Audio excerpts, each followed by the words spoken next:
And literally that is how Reclaiming Birth Conference was birthed into this world, because I remember thinking I never wanted women to feel robbed of this experience, to go through numbing the experience because of fear, because they fear the birth, they fear the outcome, they fear the pain. I wanted to show women what is possible and how amazing they are, and just to surrender to all of it, to feel it, because in those hardest moments, we know that those are just some of the most beautiful, most powerful outcomes in who we are.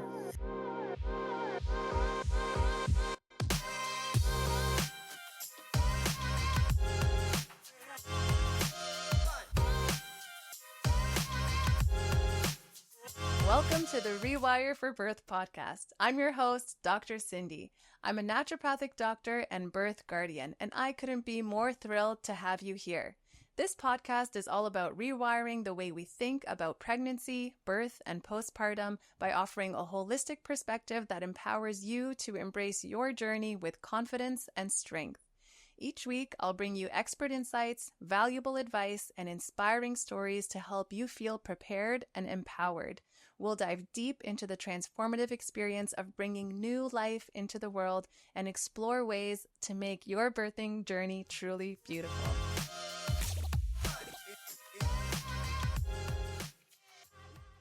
Please remember that although Cindy is a naturopathic doctor, she is not your naturopathic doctor. This information is made available to you for educational and informational purposes only and should never be used as a substitute for medical advice. Please see rewireforbirth.com/disclaimer for details.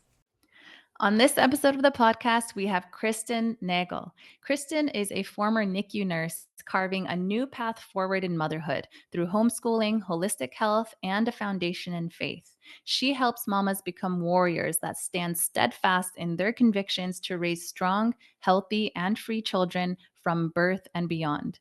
She's on a mission to help people remove fear of illness, symptoms, and the unknown, to honor, trust, and cherish our wonderfully, divinely created bodies. We have ancient adaptive wisdom within all of us, and it's time to remember how intelligent our bodies are. When we learn to trust our bodies, we can live confident, vibrant, healthy lives as we learn how to support the healing systems of our bodies instead of suppressing them. Her goal is to empower women to embrace this knowledge right from conception as they take back their birth and rite of passage into motherhood to create a strong, convicted foundation to raise children who are wholeheartedly connected to the earth. I am so excited for you to hear this episode. This conversation was just so full of Kristen's wisdom and her experience in both her nursing career and also as a holistic nutritionist and all of the wonderful work that she is doing now. So without further ado, let's dive right in. Welcome, Kristen Nagel, to the podcast. I am so glad we were able to make this happen. A lot of logistics had to just fall in place for this to happen. So I'm so grateful. Mother to mother, I know what life can throw at you. So thank you again for being here. Thank you so much for having me. I'm very excited. Me too. Me too. So, as I kind of was researching some of your background, the big question that came up for me was, what was your journey from a NICU nurse to the person that you are today? Yes, it was a gradual one. I was a fully indoctrinated nurse. I believed everything that I was taught. And it's interesting now the 180s that have taken place. So at one point, I did believe that home birth should be illegal, that it was reckless and dangerous. When you're in the NICU, you see the worst of the worst. And if you don't have an outside glimpse or understanding of anything beyond that, is what you think birth is, and that it is scary and dangerous. And thank goodness for the medical system. But it was when my own first child, my son, was born in 2015, that my journey kind of started slowly. And it was being pressed on my heart. And now I look at it as like divine intervention of look into what you're going to feed your baby, look into his first foods, look into what's going to shape his foundation, mood, cells, everything in his body. And so I kind of at first pushed it off. I was like, well, I'm a pediatric nurse. Of course, I know what to feed my baby. I studied this in school, but it got louder and louder. And so I did. As he slept in my arms, I turned on a documentary. And from that moment on, I was hooked. I was like, oh my gosh, I need to know more. So it was like documentary after documentary and books and all the things. And till I finally enrolled at the Canadian School of Natural Nutrition, and I became a registered holistic nutritionist. And that's when like all the light bulb moments started to go off for me and the dots started to connect. I just remember thinking, health is so simple. Like it really is so simple. As a nurse, why don't I know this information? Why aren't we teaching this? Why aren't we doing this? And then you had to come to that realization of, well, because they don't want you to know. It's easier when you are sick. You can stay the victim. You're able to be manipulated, controlled. And that's really kind of like from there, then I just kept going. And it led into food was my gateway door. I think we all enter a different door and leads us kind of to the same place. But through food came the next question was, well, if I'm so concerned what is going in his body, on his body and in his environment, what are we injecting him with? And then that started a whole other rabbit hole that kept taking me layer by layer by layer, like an onion. Yeah, and that's usually how it is. I think you said it very well that people come to this through different doorways. And food was that for me. I did my undergrad, my biomedical sciences, and I had been to the doctor many times for different health conditions. My mother had suffered from different health conditions, and what we ate was never a discussion. And then it was only when I decided to explore naturopathic medicine that I was like, whoa, big light bulb moment, an explosion and a big expansion, I guess, in just my worldview. And I agree, the layers just keep coming and coming, and we usually come to the same endpoint. But it's through this trust and fear dance, which I want to get into with you. And then I want to circle back to the injection part because I don't want to skip over that. But before we get into that, I think it's important to discuss this dance. There is this level of fear that is impressed upon us. And we are called then to trust because there is so much fear. How do you trust when there is this big cloud of fear? Absolutely. That's a great question. And it will tie in back to the other part of the story. There was a lot of fear surrounding everything. And it's interesting, right? Because that's kind of what the medical system, when you look at it, that's what it is all based off: fear, without trust, without really anything tangible to give you to really make your own decisions. It's like, you have to do this or else. If you don't do this, will happen. And when you stand back, you can kind of see it for what it is. But when you're in it, that fear stops you from any logical thinking. So I remember being in my pediatrician office with my oldest son. At this point, I'm in holistic nutrition school. I'm learning all these things and starting to question, have doubts. And I'm asking her about these injections. Are there risks, the harms? Are they even really necessary? Especially when I realized they've added chickenpox to it. I was like, well, this doesn't make sense. But I wasn't equipped in my knowledge at that point enough yet. So the fear came out that was used against me to manipulate my decision, because as a mother, we never want to do anything that's going to harm our children. So it started to be like, okay, well, what if something happens to them and it was my fault? What if this, and I could have prevented it? All the what ifs. And I've come to realize that what ifs are just a slippery slope to despair. And I walked out of that office and having done something that I would later regret. And I said to myself, never again will I make a decision based out of fear. Never again. And it's either going to be wholehearted, yes, I know why we're doing this and I'm confident, or a no, and this is why. And so when I walked out of there, then I started diving into childhood illnesses, because I wanted to know, like, though they're using all this fear with the illnesses against us, well, what are they? How do you acquire them? What is the worst case scenario? Are there any remedies? Are there other treatments or things you can do?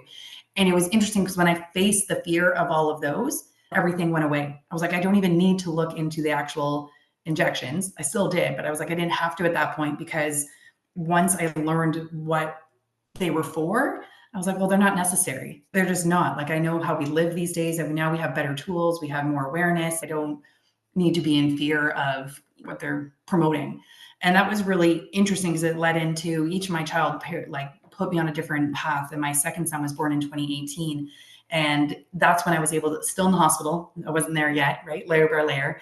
And, but with him, I was able to make the decision, absolutely nothing is going to be put in his body. And I remember watching him grow and thrive, and just this beautiful, perfect baby turning into this little boy, and just thinking, What a lie we've been taught as parents. Look at you thriving and how perfect you are. You don't need anything outside of your design by our creator and from what I'm able to give you. So that was the next phase of facing the fear and moving forward. Mm-hmm. Yeah, what I want to emphasize from what you said is the place that your decision came from, because I think that's so important. So many parents make decisions from a place of fear. And this is just a reminder, it is your family. This is your child. And when we make decisions from a place of fear, that can leave us susceptible to the regret and feeling guilt and shame for whatever. And it doesn't really matter what decision you're making as long as it's from that wholehearted yes that you described. And so for you, it was this wholehearted yes that was guiding your motherhood journey and how you're parenting your children and how you're leading in your family. So that's something that I really wanted to emphasize. And as we continue to move on, you're like, I wasn't quite there yet. I was still in the hospital. So when we talk about fear, I find people who work in hospitals have fear times 10 when it comes to birth, because they're always hearing the codes with whatever is happening in the labor and delivery unit, right? And so I kind of want to take you back to, I guess, like the mental, emotional state that you were in when you worked in the hospital and what you would see and what you would hear. And just to give the listeners an idea of what you actually did see and experience, and how something bigger was guiding you. Your maternal intuition was guiding you to look in certain directions. So kind of that journey, if that makes sense as a question, the state that you were in, what you had seen, and then what kind of pulled you to question things. Absolutely. So we worked with microprems, so 23 weeks and beyond, and any birth traumas or abnormalities. And so you're hooked up to monitors. There's constant beeping. You're not getting away from any beeping. You're in the labor and delivery room and you hear D cells or baby's stressed and we need to get baby out. And everything always seems to be, not always, but often you can't go a shift without something like this happening where there seems to be some kind of emergency or urgent need for us. As an NICU nurse, you work on the admissions team, so you're called to high risk deliveries. And you're in the room and you're watching and you're there and waiting and on guard, and just that emotion of we're here to act, right? Just being there, we're needed to like save and rescue this baby, and oh, there's meconium, okay, suction. And so just kind of like that high stress alert that we are needed to save this baby. But when you see death, when you see the microprems, when you see different abnormalities, physical deformities and things that can happen, and it just skews your vision of what's going on. And watching women be monitored, like, oh, well, they need this to make sure baby's heart rate is okay. They need this to make sure that mom's safe and all the things. But when I started the unlearning journey, and it brought me to the childhood injections, I was able to see things starting to see things from a different lens. Because then I realized that we were giving our microprems when they had turned 60 days old, we're giving them their first childhood shots. They're not even full term yet by this age. And I'm witnessing this from a different lens now. And we're giving them their shots and immediately they regress. They're not able to breathe on their own, heartbeat stopping. We call them spells. Lots of these spells happening where now they need to go back on invasive breathing support. They need oxygen, and whether they need to go back on a CPAP or ventilator, and they need help. And watching this happen in real time and then listening to the reports at the bedside, oh, they just had their shots today, so this is expected. And so we've normalized it. We've normalized that this is an outcome that, of course, it happens. Of course, well, they got their shot, so they're going to stop breathing and their heart's going to stop and they just need a little help and rest. And I just started questioning this. Are we sure this is actually beneficial to the baby? Look what is happening here. And you can't question that. All of a sudden, now I've crossed a line and I'm now looked at this like crazy nurse, like eye rolls at me. No, that's just what happens. Of course it happens. It's for their best interest, for their future survival. But it couldn't stop there. So once you see things like that in real time, you start noticing more and you start seeing something else. So then it was birth. Then I started to see the interventions that we were doing that were causing outcomes, right? You start kind of piecing all these things together. Instead of thinking we were there to save with these interventions, I'm starting to realize it's the interventions causing the outcome. Mm-hmm. Mm-hmm. What? I'm going to say it. What a mind fuck. Go from that and just to question, just to be curious. As healthcare providers, we're supposed to be curious. That's the scientific method, is to be like, that's interesting. I wonder if X, Y, and Z, and to get the feedback that you were getting from your colleagues, eye rolls and different, even body language. I'm sure that was just like, why are you even asking these questions? Well, and just to piggyback off of that, it's so crazy to me how you have this cognitive dissonance where you don't realize this. I was like, when we give blood to these babies, to our patients, we're there at the bedside monitoring their vitals every 15 minutes for a change. If there's a change, blood product has to stop and we have to assess. And we do this with any other medication as well. If a medication was given, there's a reaction, stop, assess. So it's so fascinating to me that we do this for everything.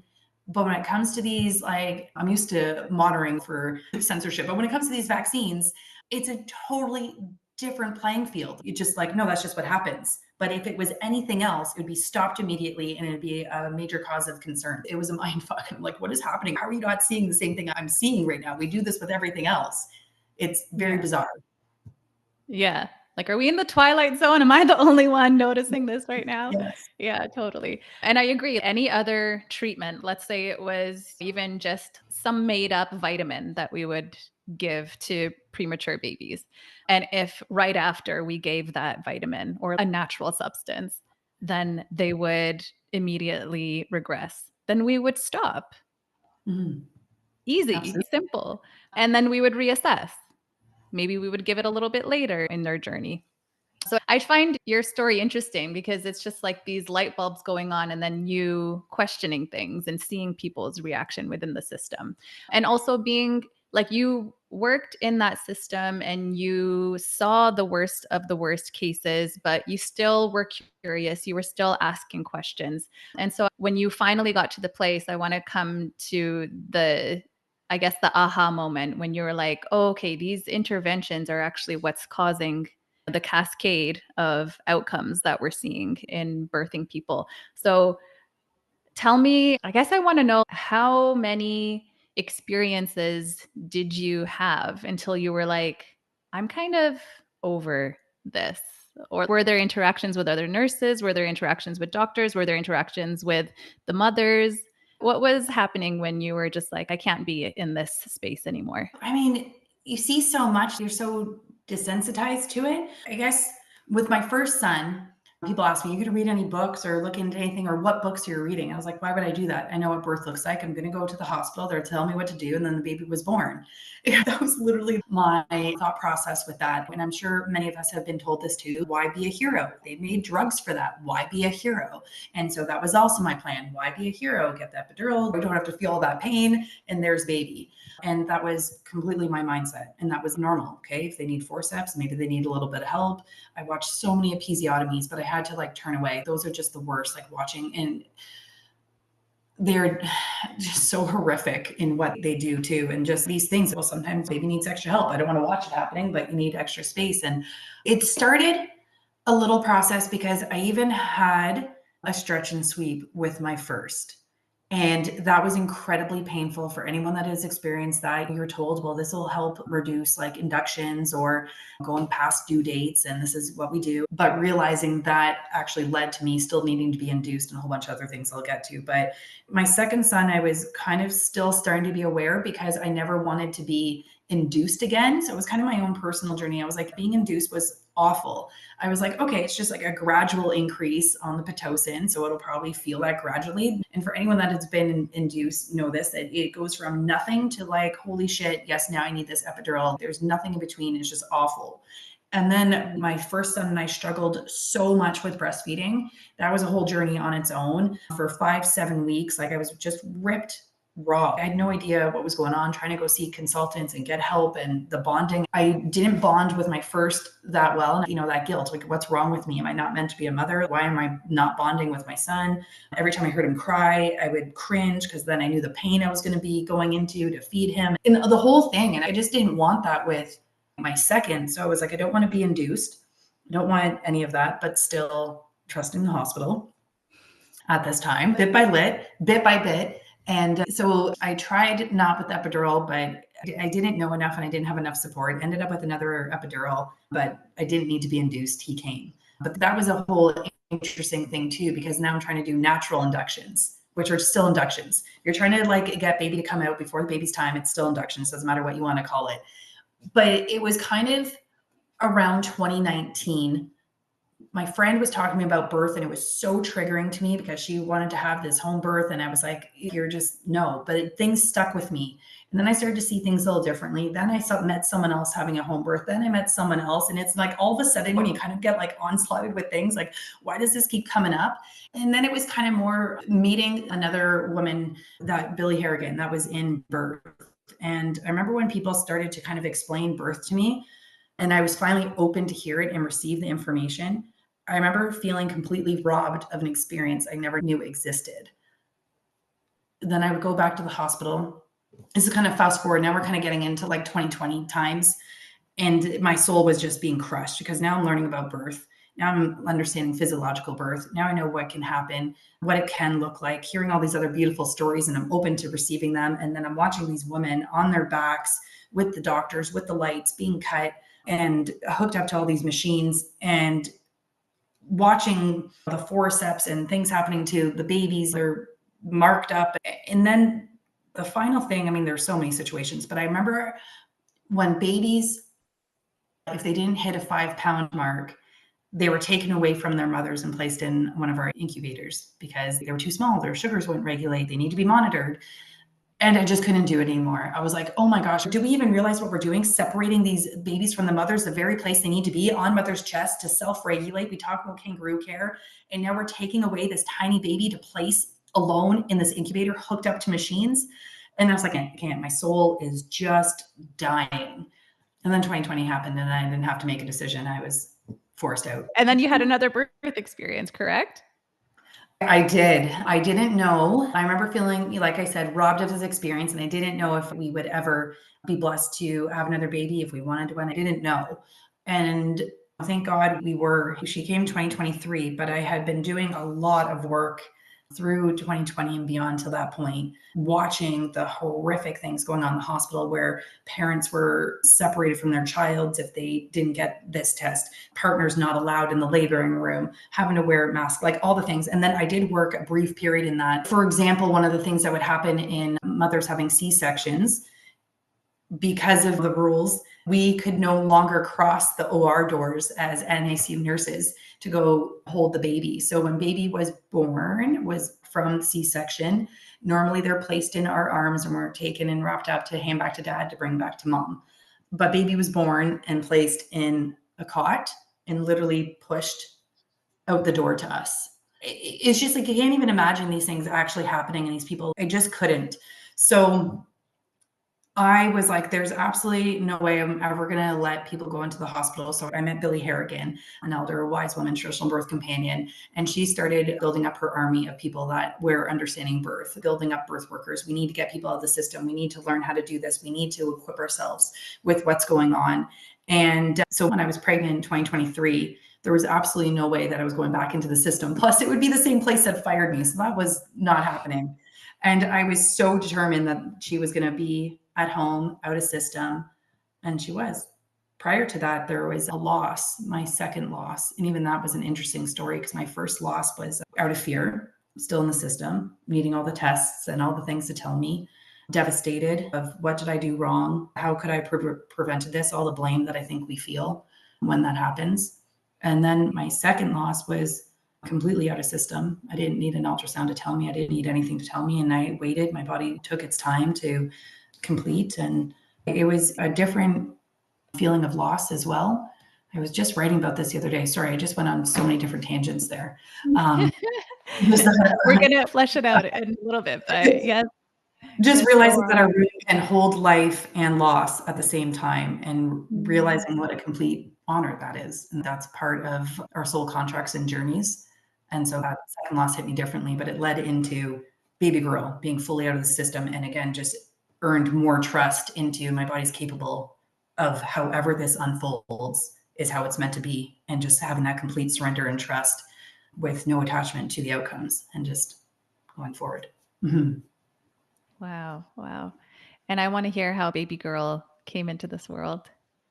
So I was so ready mentally to just feel everything because I had numbed myself for my first two. And to be honest, I thought I was mentally ready until it kind of took me by surprise, the intensity of it. And for me, it was all experienced in my back, the dreaded back labor. I'm sure many hearing this can relate to, don't necessarily want to give it a label, just is what it is. But it was very intense without any relief. And my husband was with me the entire time. Tried the water, tried the things. The only thing that would get me through is his hands, like the constant back pressure the entire time.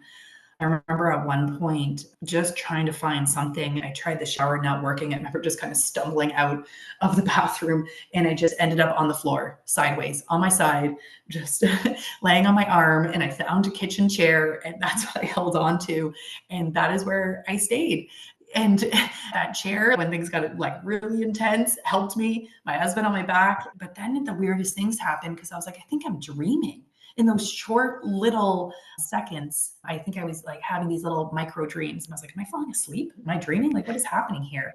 And my birth companions, Christina, who I run the birth conference with, was with me. Billy Harrigan was there, and their peace and calm was so reassuring to my husband, and feeling how calm he was. I was like, okay, we're in this place of it's okay, safe. And I remember being on the ground and just visualizing baby moving down and coming through, and things opening up and opening, and just her coming. I didn't know I was having a girl. And actually, as soon as I went into labor, I knew I was meeting a girl. But prior to that, we didn't have any tests or ultrasounds to confirm. As soon as my labor started, I was like, oh, we're meeting baby girl. And I remember one point, now looking back, I realized what it is, the catecholamine surge, that adrenaline spike that wakes you up. And now I can look back and be like, oh, those are all those moments. But at the time, I all of a sudden kind of jolted up, and I was like, oh my gosh, am I delaying this process just by laying here? I should get up and get moving. I need to do something to make sure that like baby's coming. I think I'm just delaying this. And there's that moment too that now I can recognize that most women have, where they're like, I can't do this anymore. Like, I could die. I just can't. I want to give up. And that's right before baby comes. I remember saying this to Billy, just being like, I don't know how much more I can endure. And I remember she took my hands and looked me directly in my eyes, and she said, you can and you will, just like every other woman before you.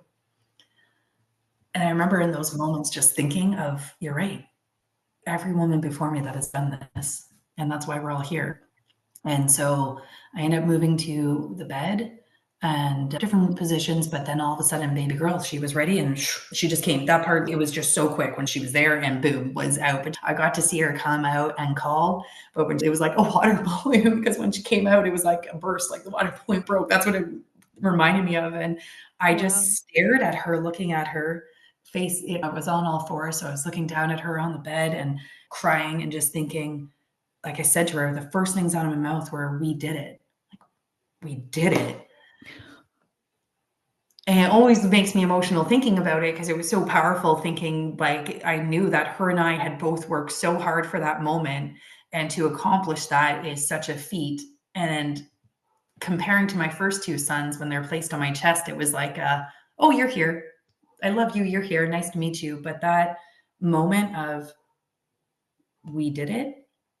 I just remember thinking that I wanted every woman to have that one moment of knowing what their body is capable of doing. Oh my gosh, what a powerful, beautiful story. Wow. Wow. I just want listeners to let that sink in, because I can feel what you're describing, and it's so beautiful and so powerful. And anyone who's listening who's preparing for birth, get ready for that moment where you feel like you cannot do it, where you feel like you cannot move forward. You're done. You're tapped out. And that's where the magic happens. Is it not? Absolutely, it is. And it's just the most incredible feeling ever of accomplishment and strength and fortitude and just resilience, and just honoring what we are so capable of, this power within us that I don't think many realize, like how incredible we are, that we get to grow life, hold life, and bring it into the world. And literally that is how Reclaiming Birth Conference was birthed into this world, because I remember thinking I never wanted women to feel robbed of this experience, to go through numbing the experience because of fear, because they fear the birth, they fear the outcome, they fear the pain. I wanted to show women what is possible and how amazing they are, and just to surrender to all of it, to feel it, because in those hardest moments, we know that those are just some of the most beautiful, most powerful outcomes in who we are.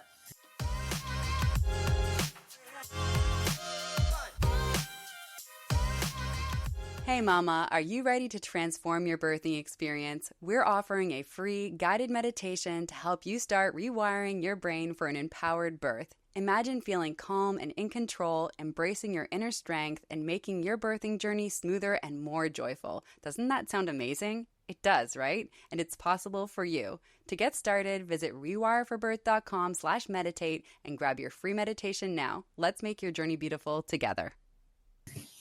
Yeah, absolutely. That's when you get in touch with your power as a woman, as a mother in this reality right here, right now. It is, for me, it was this huge like awakening, like, oh my God, I am so powerful. Yes. Holy, right? And a moment when I felt like time and space had just paused. Something very special had just occurred, even though people have babies all the time. That was my experience, right? And I want to just reiterate what you're saying is that when we allow the hormonal cascades that are innate within our bodies to move as they were designed to move and to function, this big orchestra of hormones and this big dance and interplay between our babies and ourselves, then that's what allows for that intense bonding moment that Yes. happens once baby comes out of our bodies. And I think it's maybe not spoken about enough, but it impacts your postpartum period. So you were talking about your breastfeeding journey. You were talking about that sense of like what so many mothers must feel, this anxiety in the postpartum period, right?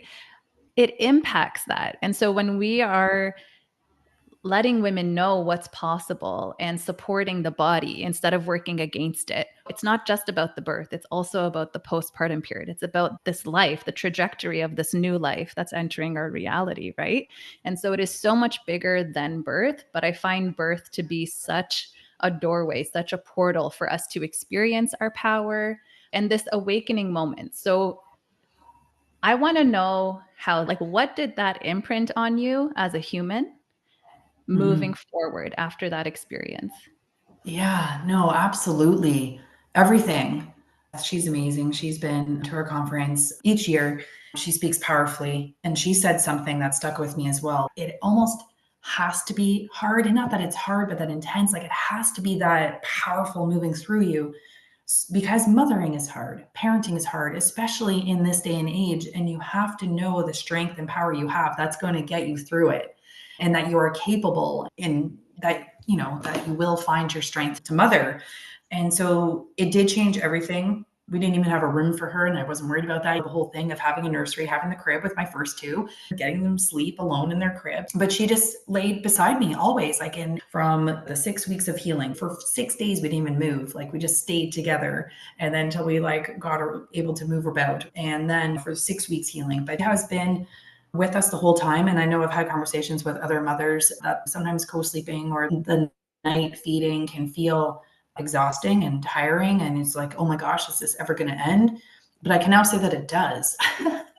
Baby girl still sleeps with us, still sleeps with me, but now she is weaned from the night feeding and she sleeps beautifully and sleeps in and sleeps on her own. And it's all those moments like birth and even parenting.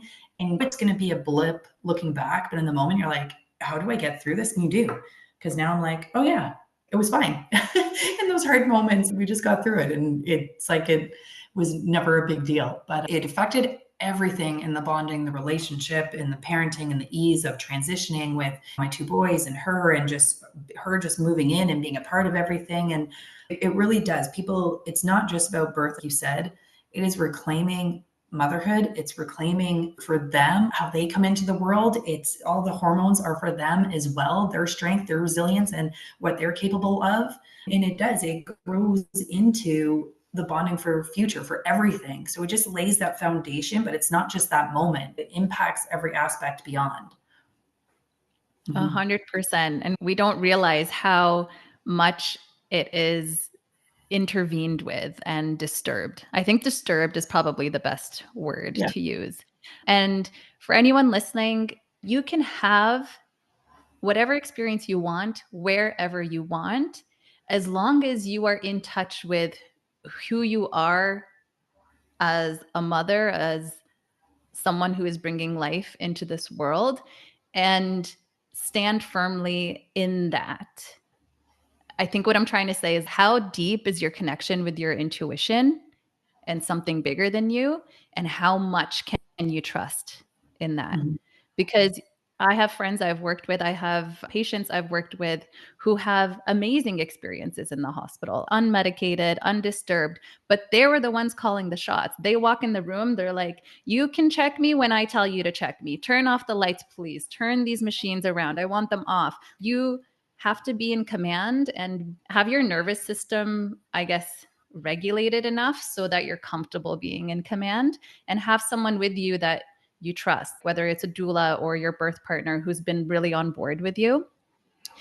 And to snowball off of this, I want to say how much simpler it is if you do decide to do it at home or at a birthing center, because the environment around you is already in place, that you don't have to go into protection mode, that you don't have to be like, you can do this when I tell you to do this, turn off those lights. Everything is already like that to support the physiologic birth process.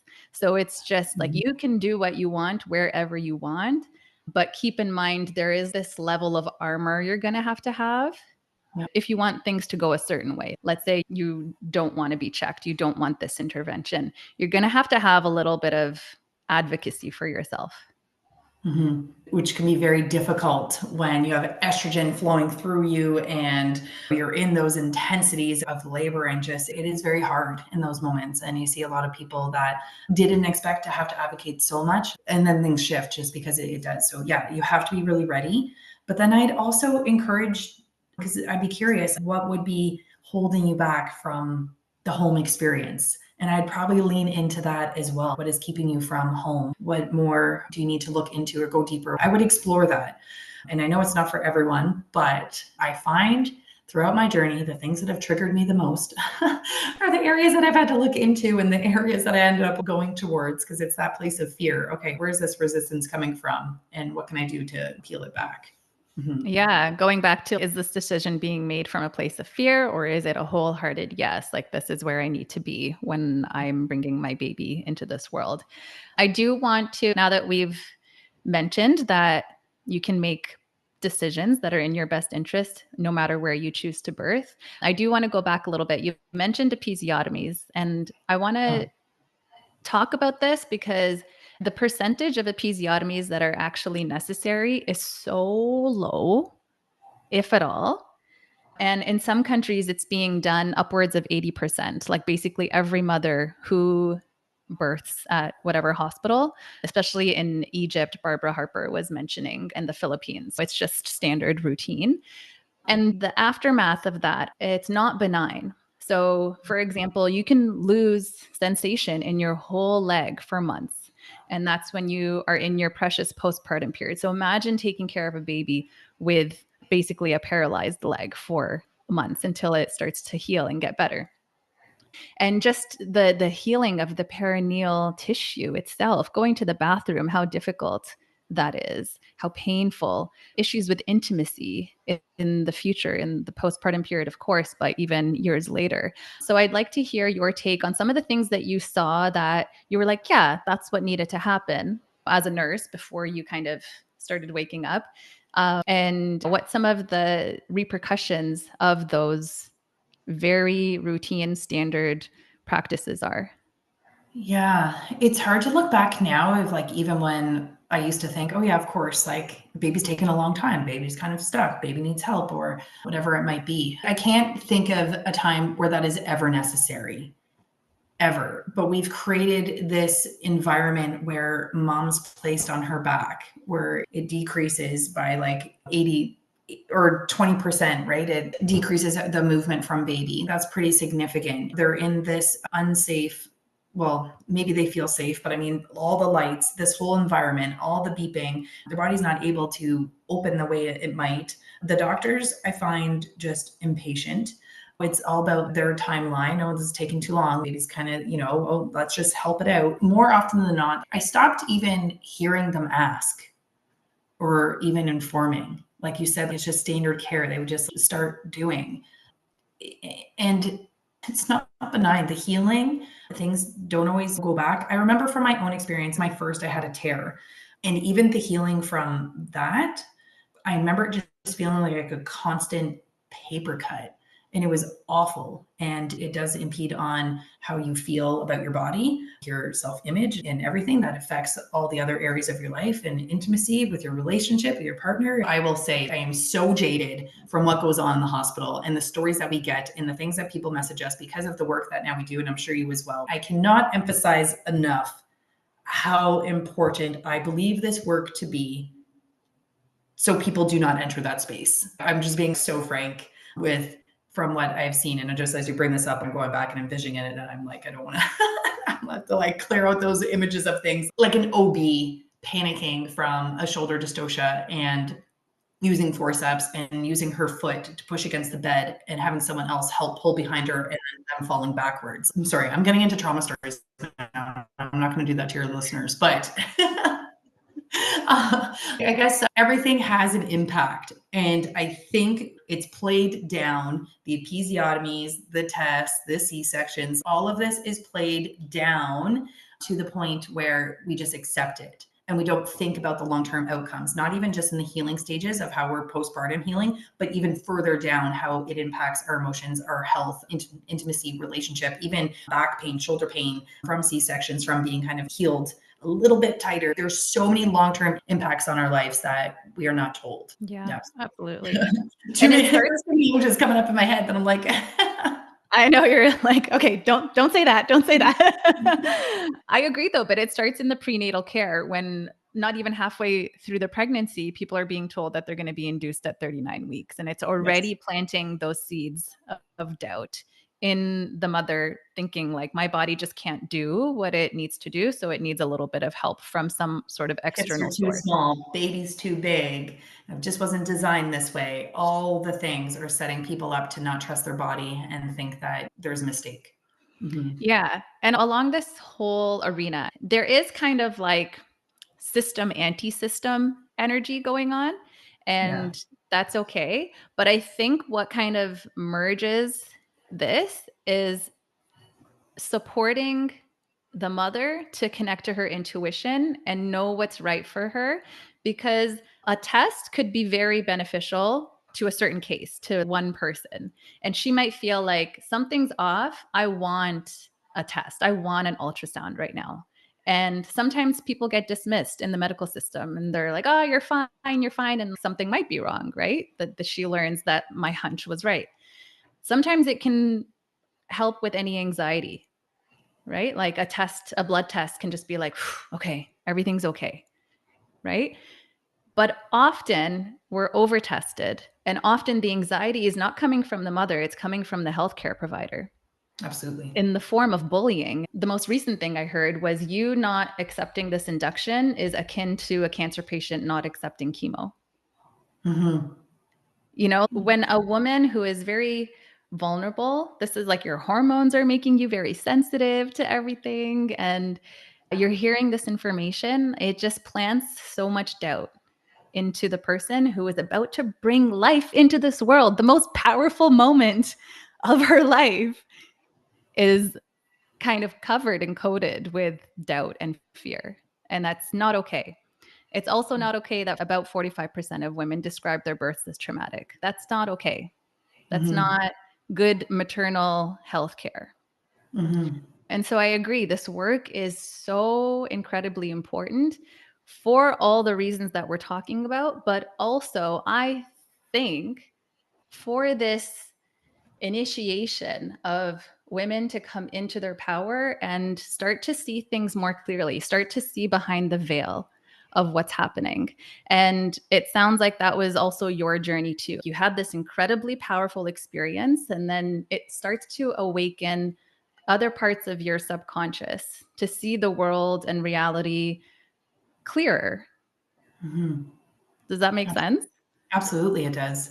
And yeah, once you start to see and you start to learn differently, you realize what is possible, right? Like going from my whole fear based mentality and now into this place of complete trust and surrender and wanting to see how powerful we are and how we're designed and just how to do this. And we're hearing stories like there's so many incredible things happening in the birth world now with births that would be categorized as high risk or needing intervention or just not fitting into the timeline, the hospital, all the things that would have escalated into unnecessary intervention are now seeing like what is capable at home when you allow body and trust. And there's just beautiful stories emerging that are showing more of how resilient really we are and with mother and baby.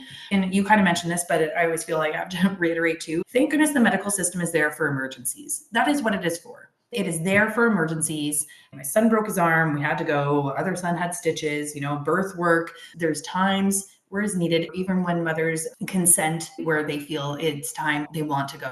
Thank goodness it's there. It's getting back to what you said is it's overdone. It's over pathologized. The fear is there. And we've moved so far away from trusting and understanding what our body does, where it becomes a first resort instead of it's there when needed. And thank goodness it is. Mm-hmm. Yeah, I agree so much. And I think what can get misunderstood in these conversations is that people assuming that you're so anti-system, you're anti-hospital. It's like you think it's unnecessary, but here's 100 cases that I can just think of where it was necessary. And thank God they got there, right? So again, it's not about that. It's more about this. And I think we can delve into the term empowerment and what that means for different people, but it is more about empowering the family to do what they feel is right for them, to not have anything taken away from them. Because when you were talking about, am I dreaming right now? Birth can be a psychedelic experience for some people, right? And you don't really experience that if there's a lot of disruption, let's say, in the birthing experience. So I love that you were talking about that. I do want to, if you're okay, talking about vitamin K injection. Are you comfortable with that? I think so. Okay. Okay. I just feel like this is an area where there's like some question, some controversy, new studies coming out. And I just want to touch upon it with you and see what your take on it is. I'm pretty kind of like blunt with this one. So I don't know if this is direction you want to go into, but it's all kind of like a hard no for me. I don't have gray areas from even working in the space. There's so much we'd have to do blood works on the baby, so much clotting, so much jaundice. And you have to wonder like, what is happening? Why is every baby having clotting issues? Why is every baby jaundiced? What is going on?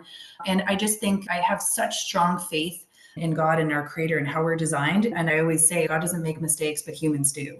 And he didn't design us to be deficient in vitamin K. There's always a reason as to why. And then it comes through mother's milk. Then there's things that you can nourish. Nettle is great, but either way, like it develops when needed. I always go back that we don't need to fix something. It's not broken. It's not needing to be managed. And there's a reason behind everything. But I think we look at everything from such a medical lens, or how can we improve? How can we be more efficient? How can we help this out? Why would this be missing? Let's add it in. It's okay. You can add your piece. But I just think like we should start asking different questions and even take away the word deficient. They're not deficient. They're not missing anything. Why do they seem to have lower vitamin K at this age? Why are babies born with not the amount of vitamin K? What is the reason? What is the purpose? How does this allow them for adaptation in life? How does this support them in their birth and coming into this world instead of like, oh, we need to fix this? How can we change this? They're deficient. It's wrong. We can do better. I think we need to be kind of more curious as how does this really create more like a benefit to their survival and coming into the world. Mm-hmm. Yeah, curious about why this is versus curious about how we can fix this thing that we think is wrong, even though it could just be a natural adaptation, like natural design of the human body. Mm-hmm. Yeah, big mind shift there. And yeah, so I think I thought the question was going to be leading to like oral versus injection, but I agree with you. Why aren't we just trusting that babies come in with the exact levels that they need to be born into this world? Yeah, very interesting mind shift there. And again, it's coming from that place of surrender and trust versus from this like kind of anxious place of I want to fix everything and I want everything to be perfect and I want everything to be safe. And just a reminder for people listening, there's no risk-free option. But this is life. We experience loss. We experience euphoric, psychedelic moments. We experience tragedy. We experience all the things, and that's life. So again, I think the big overarching theme of so much of this is the kind of that moment of awakening that someone can experience when they begin to reclaim different parts of their life and look internally versus always outsourcing their power. And I want to know, because you've kind of created a whole life for yourself from the seed of this reclamation process. And I want people to know what's possible in other areas of their life as well. So if you're comfortable speaking kind of how you've revolutionized your life, your family, everything, I'd love for the listeners to hear that. Oh, wow. That's a big one. Yeah. Just living in by intention. How do we actually want to live? For so long, I was following what society told us to do. I called on the conveyor belt. I hopped on the conveyor belt and it just kept taking me along this life of you get your job, you get your pension, you get your benefits, and you keep going. That's what you do, right? And send your kids to school and you live in your box and in your neighborhood and do all the things. And I am so grateful for 2020 because it just demolished that conveyor belt for us. I lost my job and I was thankful for it because I wanted to leave, but I didn't know how to break free of the golden handcuffs that I thought we had. So it was like, okay, we homeschooled our kids since 2020. My oldest had experienced JK for 6 months. Now we homeschool. And now every step is intention. And then bringing a baby girl into this world at home, out of system, it's like, okay, we can bring things back to ourselves. We can stop outsourcing. I used to outsource my voice, outsource health, outsource education, outsource everything. And so I guess throughout all of this, I never want to be in a position again where I'm relying on someone else for our income. Okay, what can we do about that? All right, we're starting on a home remote business. Great, another stream of income. Okay, I don't want my children to be outsourced with their education or just cultural shifts or all the things around them. So, okay, we're reclaiming that. You're coming back into the home. Health. Okay, well, we trust our body, learning about natural remedies, all these things, and birth. Okay, bring that in. So we have, and now we're selling our house and taking off with our family. We're going to go travel back to Central America and just experience a totally different way of living because it doesn't have to be one way, just like birth, just like life. So many different possibilities. And I guess we just want to show our children that there's other opportunities out there, other ways of being. And I want to also say that with birth, to bring that back too, is that is the biggest thing with what we're doing now and why even Reclaiming Birth Conference, we're bringing the men in. We want the men to learn how to be advocates, providers, protectors, and their role in this. We want to even show what it's like to mother differently. Great, you brought these beautiful children into the world. So many people want to know, okay, well, how do I keep them home or earn income or do something with mothering? Because we had mentioned it's not just birth, it's everything beyond. And so we've added this into the conference too. And really what we want to share is information, you had said. Whereas I had felt robbed of an experience I didn't know existed. Now I just want people to know there's choice. And then they can decide where they fall on that spectrum of choice. And so that was a big question. We're just living intentionally one step at a time and we're letting God lead the way. And again, this goes back to trust and surrender that every next step will be shown to us. Yeah, that's such a powerful move in and of itself. Your children get to see that you have so much more agency in this world than we are told and then we are shown that we have. And that you're making very big moves that require a lot of trust and a lot of faith and also a lot of commitment and devotion to your family. I'm a single mom and I want to homeschool, but I'm also like, I need these hours in the day to myself. So there is a predicament that so many families are in, right? Even if they have the desire to homeschool or to have a homestead or whatever it is. But we can make little changes throughout our life and show our unique family system what's possible. And that's also the mission for this podcast. There is like a spectrum, there's infinite possibility. Infinite. Someone said on the podcast, there's probably a way of birthing we haven't discovered yet. There's like Yes. infinite possibility of how we can do this. And yet we are so conditioned since childhood to see it as one way. You go to the hospital, you get an epidural, you leave with a baby, the end. I didn't question it until a couple of friends of mine tried. They did actually not tried, but they birthed in a different way. And that like blew my mind. There was this ripple effect when you step into your power and your agency and your surrender and your trust. Other people, maybe not even directly, maybe you don't talk to them, but they just see it out in the world and they're impacted by it. They're just like, oh, interesting. And you're going to have these impacts on people you might never meet or speak to, right? So, one of the missions for this podcast is to offer the information, show that anything is possible so that families are empowered and we are imprinting love, safety, and trust onto the next generation. And these are all signatures of oxytocin. Yeah.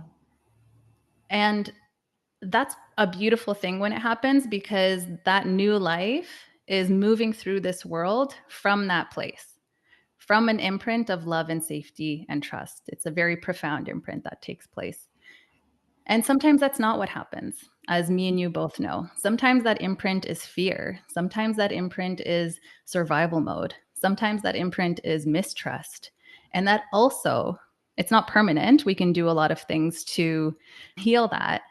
And one of those things is skin to skin for months and months and months. But again, that life is moving through the world from a lens of mistrust, from a lens of survival mode, from a lens of fear. And so if this information gets out on a mass scale, which I feel like it is, there is a reclamation process happening. Then the next generation is going to be just so different. I think we're going to be looking at a very different world in a single generation. So, with that being said, Kristen, after all of the nuggets of wisdom that you have shared, what would you like to imprint onto the ears of the listeners? It's a lot of new moms, it's a lot of families preparing for birth, it's also a lot of women who want to birth something beautiful into this world, a creative endeavor, a new business, something that's just they know is possible, but they're going after that. They want to birth something beautiful. What would you like to imprint onto their ears? Yeah, that it is possible.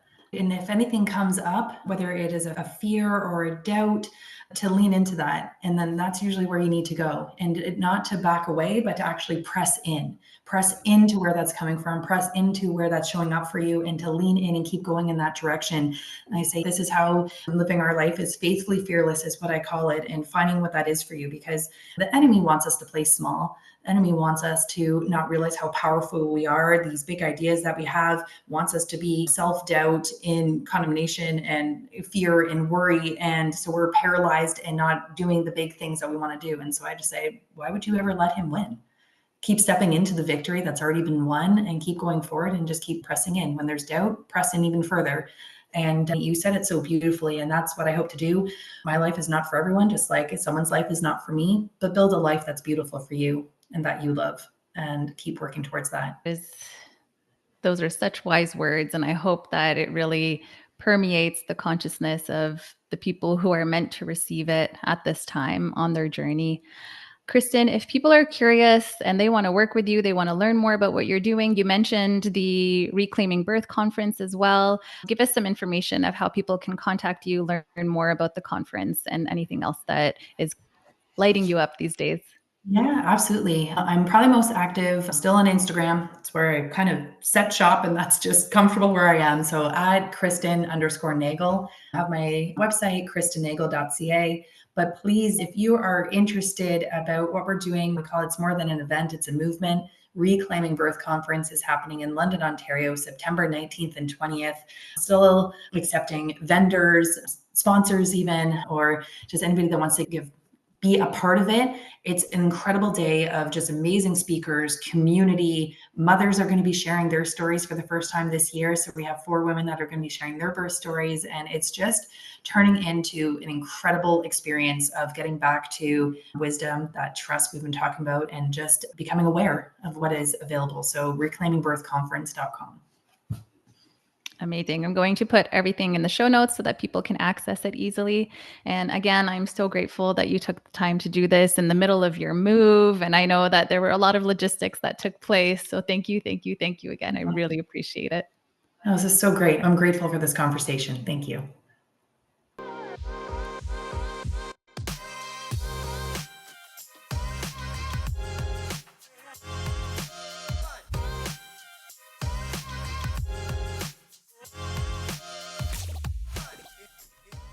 Thank you so much for joining us on today's episode of Rewire for Birth. We hope you found our discussion inspiring and empowering. If you enjoyed the episode, we would greatly appreciate it if you could leave us a review on your favorite podcast platform. Your reviews help us reach more listeners and spread the message of holistic, empowered birth experiences. Feel free to mention what you loved about today's episode and how it helped you feel more prepared and confident about your birthing journey. Your feedback not only encourages us, but it helps other moms-to-be find our podcast and join this incredible community. Together, we can make a positive change in the world of birth. Until next time, stay empowered and keep rewiring for birth.